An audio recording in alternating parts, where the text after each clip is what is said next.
The first hybrid supercar was the 2010 918 Porsche Spyder, and man, was it special. It was a 800 plus mid-engine supercar that till this day is literally revered. And then we had the McLaren P1. Talk about some legendary cars. The McLaren P1 was actually very different from the 918 Spyder. It was the first real self-sufficient hybrid car, meaning that it self-regenerated its own power, where the 918 required you to plug it in. And the P1 is one of those really special cars, close to 900 horsepower.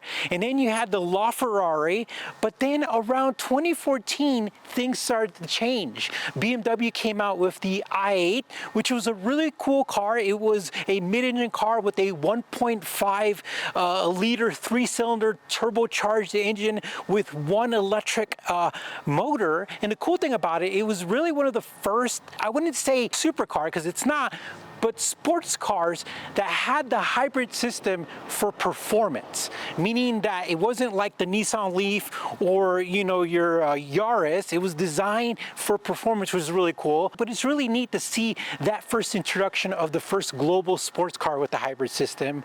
And then after that, we have our NSX. If you think about it, there hasn't been a ton of hybrid supercars, and that's what makes them special, because you got to think about all the work that it takes to make a combustion engine and electric motors and electronics to work in harmony. And that's why the NSX is literally one of those cars that real car enthusiasts love, and also engineers and anyone who could appreciate the magic behind a hybrid supercar.